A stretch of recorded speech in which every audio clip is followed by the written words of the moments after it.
my name is CouchCube and Assassin's Creed Shadows was released on the 20th of March 2025. Not without controversy, it's one of the first Assassin's Creed games to feature two main protagonists. Yasuke is opened up about 10 to 12 hours into the game depending on how much of the female protagonist material you want to get through, side quests, etc. But you get a little taster on the opening intro. This entire game is recorded in quality mode. I felt no need at any time to go over to performance. I was loving that resolution. I was seeing no screen tear and no frame drop. Extremely impressive for an open world game of this size and something from Ubisoft. I just reviewed Far Cry 6. It's got screen tear all over it and a locked singular graphics mode and no VSync option. Lord Nobunaga commands that the black man join you.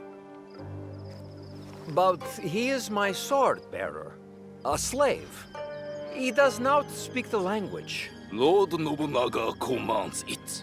Let us first explore this beautiful historical version of Japan that they have created here, particularly because we're in that quality mode. Now this, for me, is the first AC game that allows you to explore the photo section without those horrendous grid marks everywhere. I get a free pan, and yeah, I made a little thing. Of course you did, Coop.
I want to be on record as saying I tried really hard to hate this game. I extensively played Rise of the Ronin and I'm a big Ghost fan. We will have to chat about the sequel towards the end of the video. Along with the way that Ubisoft handled the controversy, and notice that this video is 6 months after its launch. I paid £40 for this pre-owned. I was all ready to seethe at everything with the game. A lot of it is to do with how well made it is and how visually impressive it is. If you played Outlaws, you'll be well familiar with this in-engine wind and weather mechanics, but they have upped it unbelievably. Again, we will get to it. But it was the intro that got me. The story of her and the death and that instrument, and of course getting injured, doing a Rocky style montage to come back to strength. I was hit firmly in the feels by it.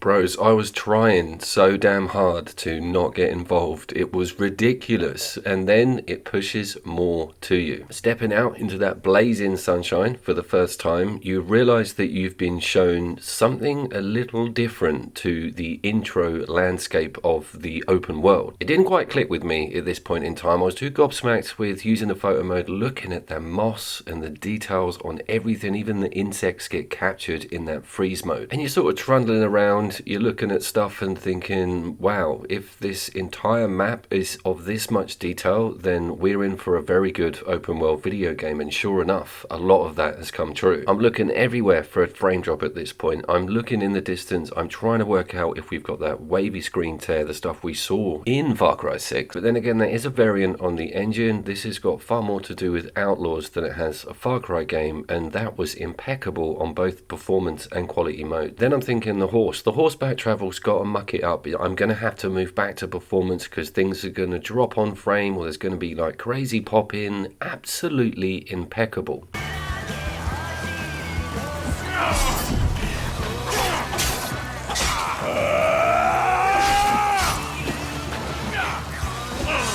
When it's almost Kill Bill like soundtrack kicked in as well, I was like, holy crap, I think I am 100% on board with this game. We are only in the front couple of hours.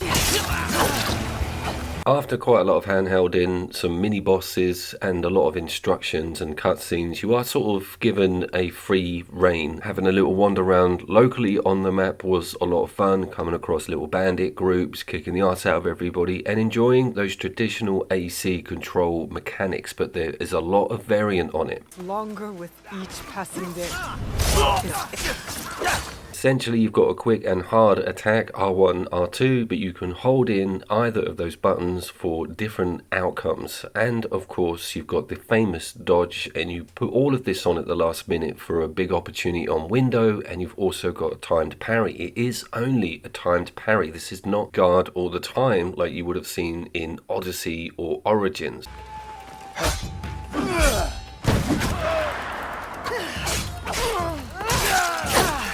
There's enough changes in that combat setup to keep me interested, but it did start making me think about Rise of the Ronin and that huge amount of depth offered with the stance system and a very, very large weapons roster. The female protagonist has a set of 4 different weapons, 3 of them you will see in this video, but the sword or traditional katana became a sort of mainstay for me, and you can also add mastery points to each of those 4 weapons to open up massive moves. Just like Valhalla or Odyssey, you have a large set of options on L2, and over in the right hand corner you would get those flashy specials that open up as you gradually get through this campaign. It's not very liberal with them early doors. What it is liberal with though is copious amounts of gratuitous violence. Death animations are brutal and often quite varied depending on what weapon you attack them with or what direction you've come at them. It might be a stealth kill. This is me trying to get some footage of the water, and in typical Ubi fashion I'm getting flashed up with announcements, opened this, ranked up to that constantly.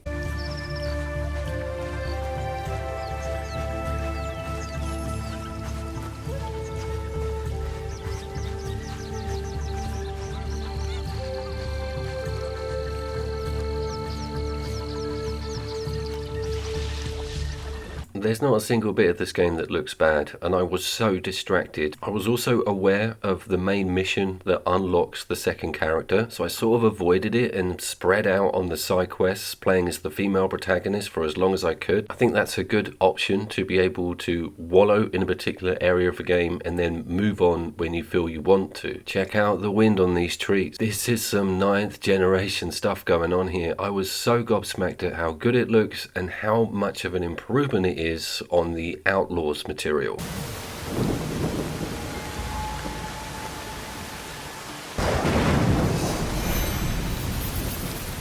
And that puts me onto locations combined with this weather mechanic. When storms come in, when it's night time, few games manage this well. You feel like the weather's on your side. Particularly if it's raining, you're going to get away with loads more on the noise front. People can't see you if it's night time. I think it's got to be Metal Gear Solid 5 was the last time I felt this confident in a weather system having an impact on gameplay. I rewatched Crouching Tiger, Hidden Dragon the other day, and I remember the tiled roof scene, and there's so many parallels with great Hollywood and Asian cinema in this video game. It will go black and white with scarlet blood when you do the specials. All the equipment and knives and samurai swords, katanas, it's amazing stuff. Scuttling on top of these rooftops at night, waiting for that storm to kick off so you can just murder everyone within these camps. It's an amazing feeling, and they're not small camps, and they all have loot worth looking out for. Kind of a traditional Ubi loot model where you find cool stuff if you take the time to look for it, or kill all the samurais within a camp to then open a special chest. Could that be an This is your herring!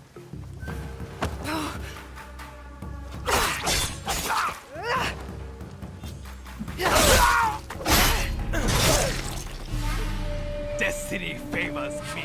I do like how some assassination attempts will be full on denied, and there are various upgrade buffs to improve your chances of actually taking out a big guy completely. There is no insta-killing high ranking enemies from the bushes. And talking of bushes, I do want to have the conversation about the game's light. It's making a particular point of sources. You can extinguish them, you can put a whole room completely in darkness, thus helping you with stealth kills. I put the gamma up one notch because I just couldn't see a damn thing half the time. But I love that idea of being in control of the light. Again, it just bodes with that shinobi idea. Combined with a thunderstorm, you just become quite literally the night itself.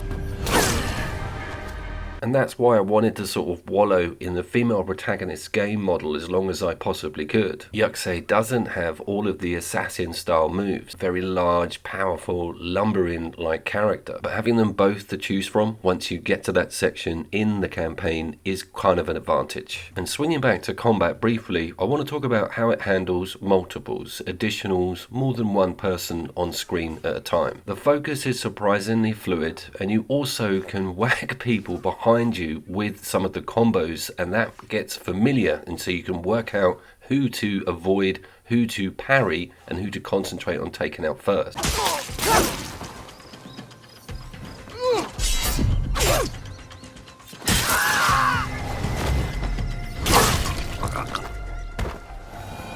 Not all parries are equal, and if you don't get that timing down, you won't get that big slow-mo window to deliver damage to the individual that's attacking you. I don't know how keen I am on that funny gold sheen that they put on an enemy that's vulnerable and slowed down. I wish there was kind of another way they could show us that, but it stands out and it's definitely something that you can focus on.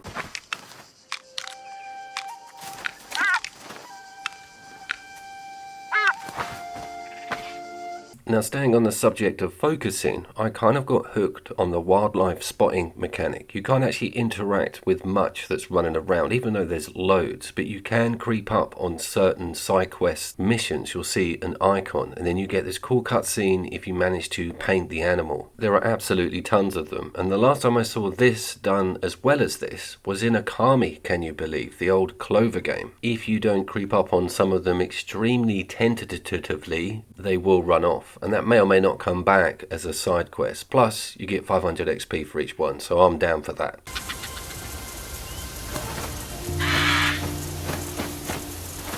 Those cutscenes act as an extremely good palate cleanser after loads of fighting, stabbing, and killing.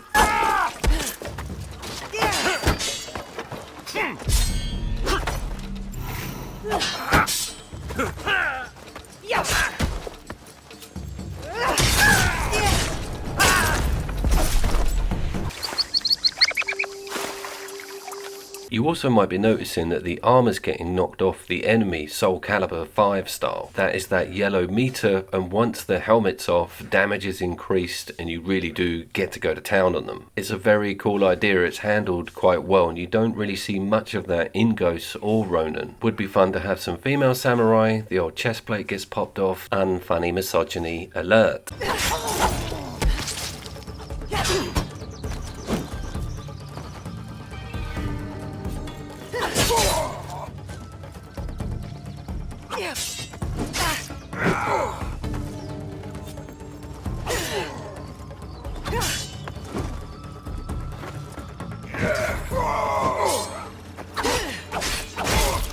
Where is Wada Koretake? Okay, so you remember me at the start of the video talking about the world itself looking really vibrant, really bright, and also going through a bit of a change that I didn't quite twig, didn't quite notice what the difference was.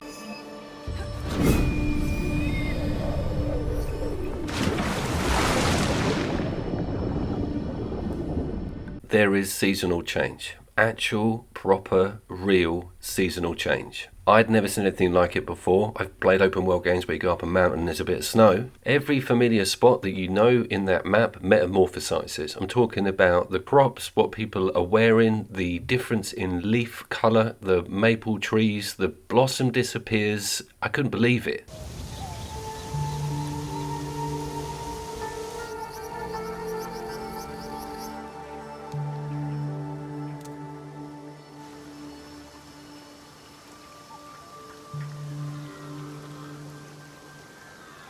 I remember Elden Ring, of all things, has sections in it that look like autumn. Loads of the trees have got brown leaves. They sort of concentrated on an aesthetic with season change in certain areas of that amazing map. But this is a full-on clockwork system, and you can actually instigate it if you want to, if enough time has lapsed. Now that prompts me to also talk about the scout system. So you don't have quest markers when opening a new task or objective. You have hints on the location of it, and you can deploy scouts on the overhead map to ready search an area and in turn bring up that objective marker. They'll also find other useful things, and there's also restart points that can be bought that are like safe houses where you can restock on your health to a certain point. It's quite generous on that front, but you don't get your rations restocked, so there is a bit of preparation. You may have to retreat back to a safe house and replenish. The same goes for all of your equipment, but if you're vigilant enough, you can spot some drops from enemies that are normally rations, or even a cheeky bit of random loot. All this stuff, Coop, all this new and extra stuff, you just keep piling it on. I know,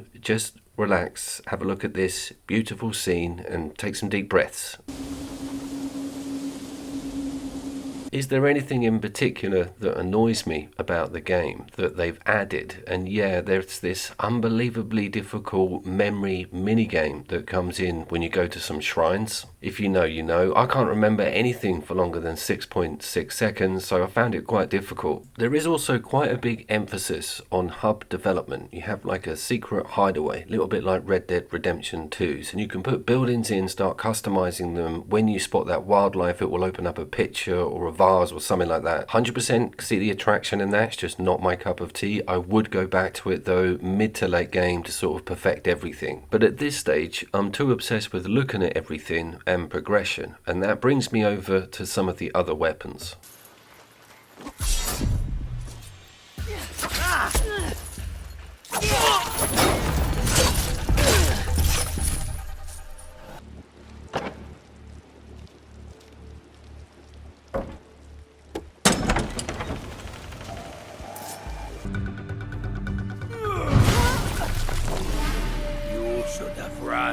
The Samigama is one of the first opened weapons. Essentially it's a sickle on the end of a chain. Near 2 previously held the crown for these. The R2 move is an overhead massive area effect swing. It changes up loads of stuff with crowd control. It's flashy as hell. I absolutely adore it. I'm not sure if its block capabilities are a little bit weaker or that parry window a little smaller compared to the sword. The next weapon is the smaller Tanto, which I didn't feel I wanted to migrate to as strongly as this. You also have your mastery points still invested in whatever you've been using the most, and they can be reset, but it's worth building on a few weapons I feel, because you can switch them out mid-combat.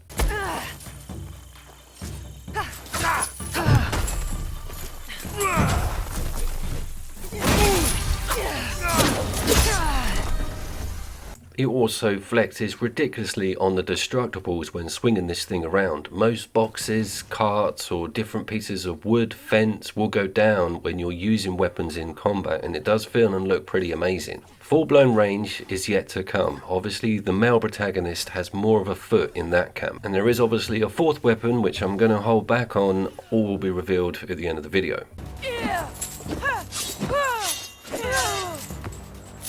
I'll send you to your father! Now you'll pay for all you've taken!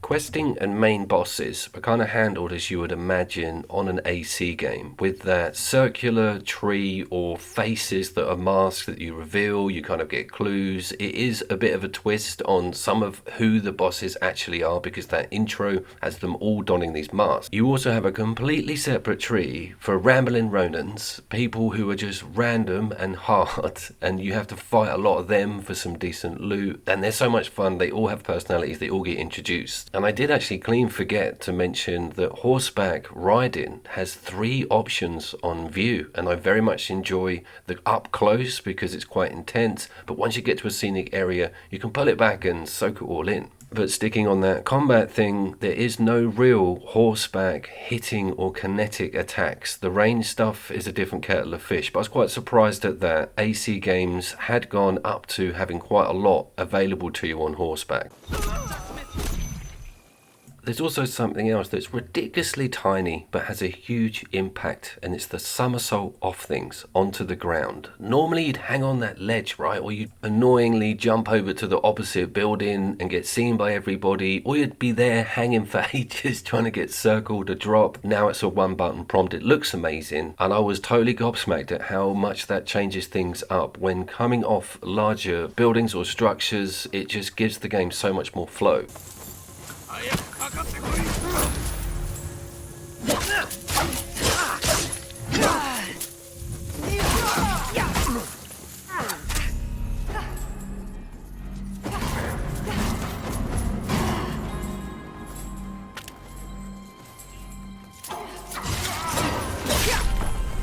And we need to talk about that winch on L1, which they've put in on Traversal. It's so handy for the ledges. You don't have to do an awkward climb up and out. And with all of this architecture, it's kind of perfect because the roofs are jutting out. But it's just brilliant, lifting yourself out of trouble, swinging on it as well, and you can do assassinations. I will take a comment on another Assassin's Creed game from the past that does feature a Traversal winch.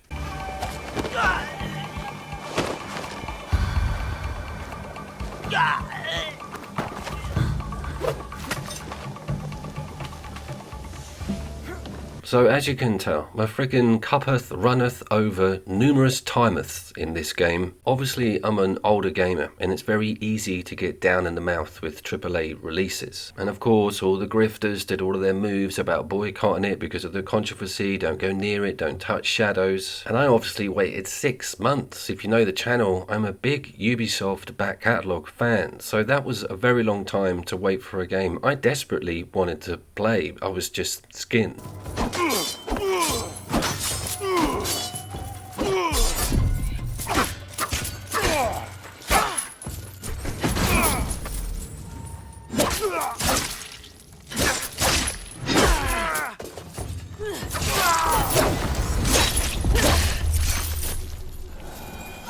I do want to talk about alternative ordnance briefly. The Kuni blades are not crap, and they are basically, in some cases, technically a one-shot kill from distance, so they're extremely important. You then get to open up the smoke bomb. These are as they have always been in the series, but obviously with that shinobi angle, and I feel they've nerfed it a little bit. I'm sure you used to be able to assassinate everybody who was under the guise of your toxic smoke. There's also shurikens, which are a bit more plentiful in supply, and they can set off explosions from the pots or trigger environmental hazards, that sort of thing. This game does lean on a lot of explosive stuff being in and around those camps to help you with some of the more formidable enemies.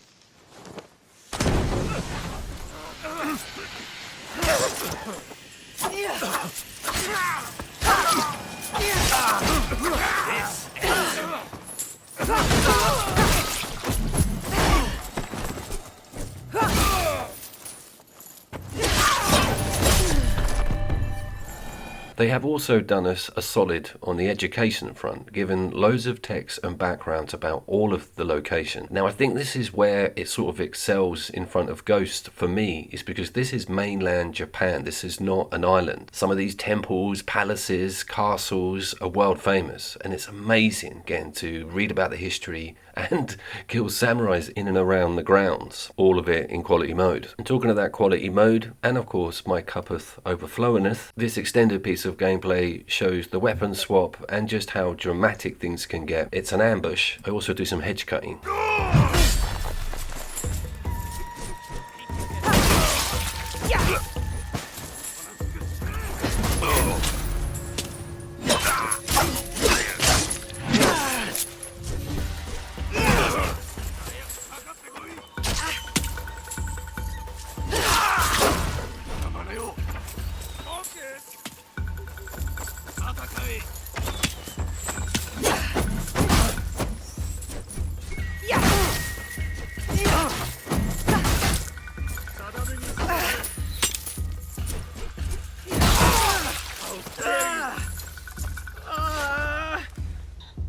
I will spill your blood.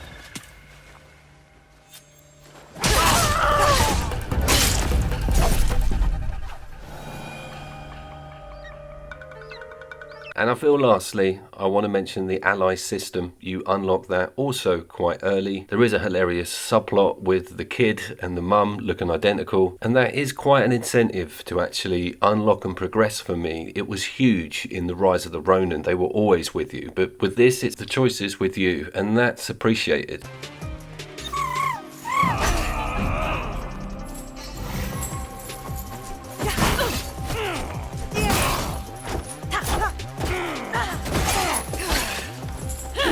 My God, Coop, talk about a 20-minute Ubi shill. Checks in the post, is it? I'm sorry this isn't Ubi slop. I do apologise. I'm absolutely devastated that I'm going to pump at least 150 hours into this game. You do not have to be like your siblings. I only wish to be like Ichihime. Please, don't hurt her.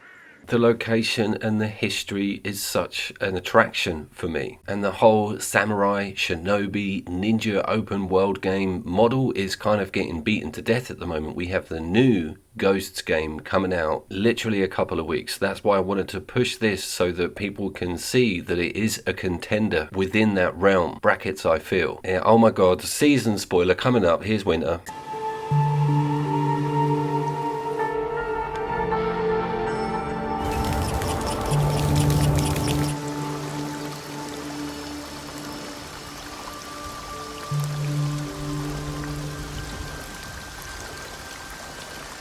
This is also the newest patch as well. 1.1.1 came out September the 11th. Now, if you played this on launch or got to see this day one, I want your feedback on what we're experiencing and whether or not it's relevant to its release status. I didn't get to this game in its first week, so they may have just put loads of graphical improvements in, maybe tweaked something. I would appreciate comments on that. I'd better get him these documents.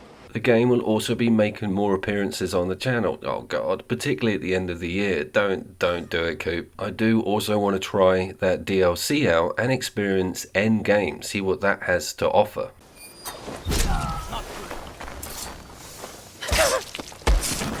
Rise of the Ronin, I got a little bit obsessed with, made 2 videos on the game, so I will link and annotate. I think I'm starting to lose the old mouth working. I will gracefully depart and say thank you very much for the attention. You may have got to the end of this. Amazing, do that hype thing on the comments or upvote it, whatever the kids do nowadays. Borderlands 4 is knocking on the door. I'm waiting for some more performance patches. I've got some footage of what the game looks like now, so I'm interested to do some comparisons. They need to sort some of the modes out, split screen in particular. I may even do this entire video again but in performance mode. I won't, I'm joking, but I will keep you posted on major patches, and I'm definitely going to look at that DLC. I've made that decision in the time that it took me mentioning it earlier. I will of course see you down there. What are you going to be reviewing next, Coop? Skull and Bones? Fuck.